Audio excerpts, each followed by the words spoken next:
लोग कहते हैं कि प्रेम में हम मर मिटने को तैयार हैं। प्रेम में लोग कहते हैं हम मर मिटने को तैयार हैं, और ये कैसा प्रेमी है कि जिससे प्रेम करता है उसी को मिटाने मारने को तैयार है। का अर्थ है यह प्रेम नहीं है।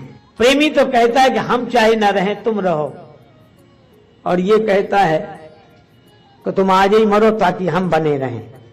ये प्रेम है, ये धार्मिकता है। वसुदेव जी ने देखा संकट का समय, तो वसुदेव जी ने कंस की प्रशंसा की। ये नीति है। कई बार काम बिगड़ रहा हो तो ऐसे लोगों की तारीफ करना मजबूरी हो जाती है। वो महान है नहीं, लेकिन चलो महान कार्य हो जाए प्रशंसा से, तो प्रशंसा करने में क्या। अरे आप तो पुरुष हैं और आपको यह शोभा नहीं देता, और आपको देवकी से डर नहीं है, देवकी के 8वें लाल से डर है। तो इनकी जैसे जैसे 8वें लाल का जन्म होगा मैं लाकर आपको दे दूंगा, आप उसे मार देना। कंस को लगा कि बात ठीक है, अभी बदनामी भी होगी और ये ठीक नहीं। बोला अच्छा जाओ घर में रहो, पर रखवाली रहेगी, सब देखते रहेंगे। अच्छा अब ये कथा बड़ी अजीब है, बहुत विचित्र कथा है। आराम से वसुदेव देवकी जी अपने घर में रहने लगे। कंस के पहरेदार रहते थे, पर हमारे महात्मा देवर्षि श्री नारद जी पहले तो भवन में ही रहते थे, फिर तो कंस ने उनको जेल में डाल दिया, बंदी गृह में रहो। एक लाल का जन्म हुआ, वसुदेव लेकर आए। कंस ने कहा कि मेरी इससे कोई शत्रुता नहीं है, मुझे तो 8वें की जरूरत है। वो लौट गए। मैं नारद जी की बात बता रहा था। नारद जी गए एक कमल का फूल लेकर, और इधर से गिने 1 2 3 4, फिर उधर से गिने। कंस ने कहा क्या हुआ है बाबा? नारद जी ने कहा कि हम गिन रहे हैं कि 8वीं कौन सी है, इसमें कमल की 8वीं पंखुड़ी कौन सी है। तो अष्टदल कमल था, जिधर से गिनो, एक इधर से करो तो उधर वाला 8 हो, इधर से एक गिनो तो उधर वाला 8, बीच से गिनो तो बीच वाला 8। हाँ ऐसे लगता था कि 8वां तो सब में है, और बात भी सही थी। 8वां है, जो भगवान है वे तो सब में है, अपने अपने गिनने की दृष्टि है। पर कंस ने दूसरा अर्थ लिया कि इसमें तो पहला भी 8वां हो सकता है और 8वां भी पहला हो सकता है। तो उसने कहा कि अब एक को भी नहीं छोड़ेंगे, मिटाओ, सबको मारो।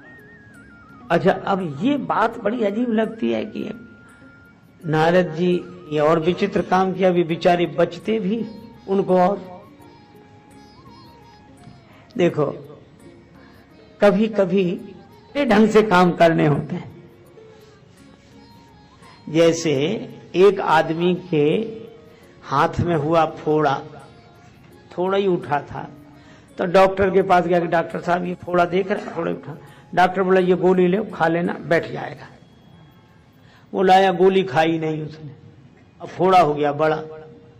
फिर गया कि डॉक्टर साहब, तो हम गोली दी थी, वो तो हमने खाई नहीं। बोले अब ये बैठेगा भी नहीं, अब तो इसका ऑपरेशन करना पड़ेगा। तो फिर ऑपरेशन कर दो, का ऑपरेशन लायक हुआ नहीं, अभी हम ये गोली और दे रहे हैं ताकि और बढ़ जाए, बैठने लायक है नहीं और ऑपरेशन लायक हुआ नहीं है ना। तो अब वो जो डॉक्टर फोड़े को मिटाना चाहता है वही फोड़े को बढ़ा रहा है, ऑपरेशन लायक बना रहा है। बस यही बात है।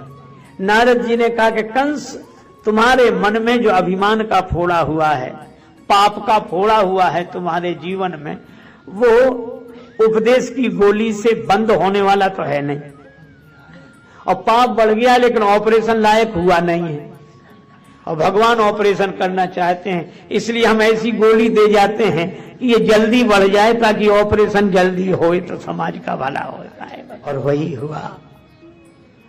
वसुदेव जी और माता देवकी कारागृह में, बंधन में।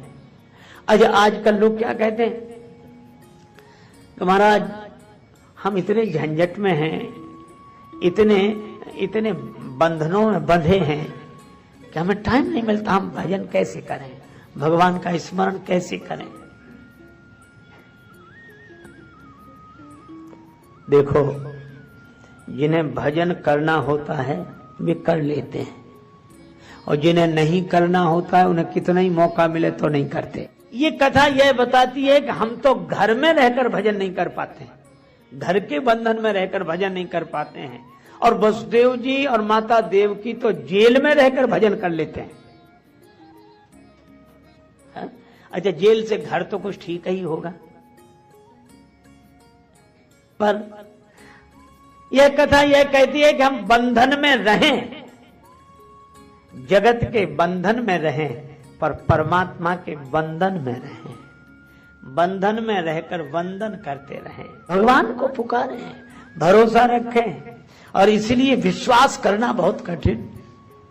श्याम से दिल को लगाना कोई मजाक नहीं, जीते जी जान से जाना कोई मजाक नहीं।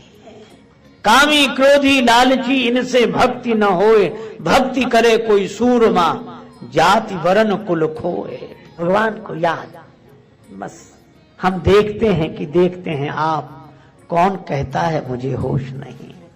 आप देख रहे हैं, ठीक है, कितना सुंदर नाम वसुदेव,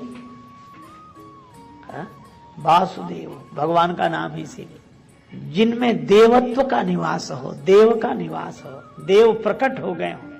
और देव की मति कौन, बुद्धि कैसी, जो परमात्मा की हो गई हो, देव की, अपनी नहीं, देव की, जो भगवान की हो जाए भक्ति।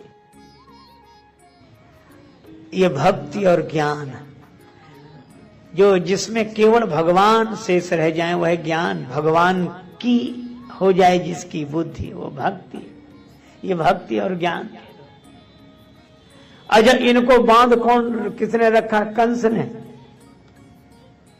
ये देहाभिमान ही कंस है, पर कंस को यह पता नहीं कि कंस वसुदेव जी देवकी जी के देह को बांध सकता है, पर नेह को नहीं बांध सकता। देह बंधन में है, लेकिन इनके मन का नेह तो परमात्मा के बंधन में है। यह इसीलिए भाई, रण में वन में डगर में कहूं रहे यह देह, तुलसी सीता राम सो लगो चाहिए ने। अच्छा, किसी नाम में पुकारो, सब नाम उनके हैं, किसी रूप में का ध्यान करो, सब रूप उनके हैं, और सब जगह वे हैं, सब नामों में वे हैं, सब रूप में वे हैं। इसीलिए भगवान से कहा, हम किस नाम से पुकारें कि आ जाएं। भगवान ने कहा, ये तुम्हारे लिए छोड़ दिया, तुम जिस नाम से पुकारो आएंगे हम ही, तुम जिस रूप में देखो आएंगे हम ही, तुम जहां बुलाओ हम वहीं होंगे। यही बात है। तो भगवान माता देवकी के गर्भ में आए, भीतर आए भगवान। और कितनी अद्भुत बात है, भगवान भीतर से ही प्रकट होते हैं, भक्ति के भीतर से प्रकट होते हैं। अच्छा, एक अद्भुत बात, भगवान जब प्रकट हुए, एक अनोखी बात है। ऐसे दयालु परमात्मा को छोड़कर किसकी शरण में जाया जाए। भगवान अंधेरे में आए, भगवान जेल में आए, भगवान रात में आए। और कितनी अद्भुत बात, क्या ऐसा करुणाधनी और कौन होगा। अगर कोई जेल का बंधन तोड़कर उन तक नहीं पहुंच सकता, कोई बंधन तोड़कर उन तक नहीं पहुंच सकता, तो वे करुणाधनी बंधन स्वीकार करके आ जाते हैं।